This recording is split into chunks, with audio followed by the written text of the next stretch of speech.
ಬಿಹಾರಕ್ಕೆ ನಮಗೆ ಕಾಂಗ್ರೆಸ್ಗೆ ಅನುಕೂಲ ಆಗುತ್ತೆ ಅಂತ ಸಿಎಂ ಹೇಳಿದ್ರು. ಆದರೆ ಇವತ್ತು ಚುನಾವಣೆ ಗೆದ್ದ ಬಳಿಕ ಇವತ್ತು ಫ್ರೀಡಂ ಪಾರ್ಕಲ್ಲಿ ಪ್ರತಿಭಟನೆ ಮಾಡ್ತಾರೆ, ಮತ್ತೆ ಓಟ್ ಶೋ ರೀ.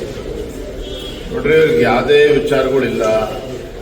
ನಿನ್ನೆ DK ಶಿವಕುಮಾರ್ ಅವರು ಏನು ನೀರಿನ ಹೆಜ್ಜೆ ಏನ್ ಕಟ್ಟ ಹಾಕಿದ್ದಾರೆ. DK ಶಿವಕುಮಾರ್ ಅವರು ನೀರಾವರಿ ಸಚಿವರ ಕಳೆದ 2.5 ವರ್ಷದಲ್ಲಿ ಯಾರೋ ಬರೆದಿರುವಂತ ಪುಸ್ತಕವನ್ನ ತಮ್ಮ ಭಾವಚಿತ್ರವನ್ನ ಅಳವಡಿಸಿ ಭಾವಚಿತ್ರನ ಹಾಕಿ ಅದನ್ನು ಬಿಡುಗಡೆ ಮಾಡಿರ್ತಕ್ಕಂಥದ್ದೇ DK ಶಿವಕುಮಾರ್ ಅವರ ಸಾಧನೆ. ನಮ್ಮ ನಡೆಗೆ ಕೃಷ್ಣ ಕಡೆಗೆ ಅಂತ ಹೇಳಿ ಕಳೆದ ವಿಧಾನಸಭಾ ಚುನಾವಣೆ ಸಂದರ್ಭದಲ್ಲಿ ಪಾದಯಾತ್ರೆಯನ್ನು ಕೂಡ ಮಾಡಿದ್ರು ಸಿದ್ದರಾಮಯ್ಯನವರಾದಿಯಾಗಿ ಕಾಂಗ್ರೆಸ್ ಪಕ್ಷದ ಮುಖಂಡರು. ಕಳೆದ 2.5 ವರ್ಷದಲ್ಲಿ ನಮ್ಮ ರಾಜ್ಯದಲ್ಲಿ ನೀರಾವರಿ ಯೋಜನೆಗಳಿಗೆ ಎಷ್ಟು ಅನುದಾನವನ್ನು ನೀಡಿದ್ದಾರೆ ಅದನ್ನು ಕೂಡ ಬಹಿರಂಗವಾಗಿ ಚರ್ಚೆ ಮಾಡಲಿ, ಅದು ಸದನದಲ್ಲಿ ಚರ್ಚೆ ಮಾಡಲಿ. ಮಹದಾಯಿ ವಿಚಾರದಲ್ಲಿ ನಿನ್ನೆ ಬಹಳ ಉದ್ದುದ್ದ ಭಾಷಣ ಮಾಡಿದ್ದಾರೆ ಸಿದ್ದರಾಮಯ್ಯನವರು, DK ಶಿವಕುಮಾರ್ ಅವರು.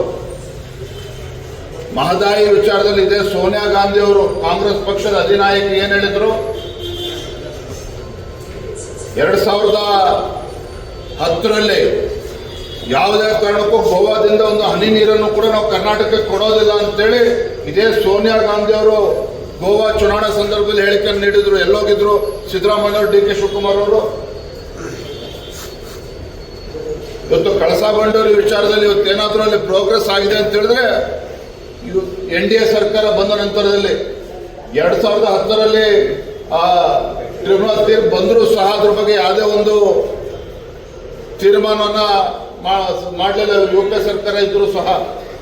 ಈಗ ಎಲ್ಲದಕ್ಕೂ ಕೂಡ ಕೇಂದ್ರ ಸರ್ಕಾರದ ಮೇಲೆ ಆರೋಪ ಮಾಡುವಂಥದ್ದು, ತಮ್ಮ ವೈಫಲ್ಯಗಳನ್ನು ಮುಚ್ಚಿ ಹಾಕೊಳ್ಳೋದಕ್ಕೆ ಕೇಂದ್ರ ಸರ್ಕಾರವನ್ನು ಟೀಕೆ ಮಾಡುವಂಥದ್ದು ಇದೊಂದು ರೀತಿ ಫ್ಯಾಷನ್ ಆಗಿದೆ ಸಿದ್ದರಾಮಯ್ಯನಲ್ಲಿ, DK ಶಿವಕುಮಾರ್ಗೆ.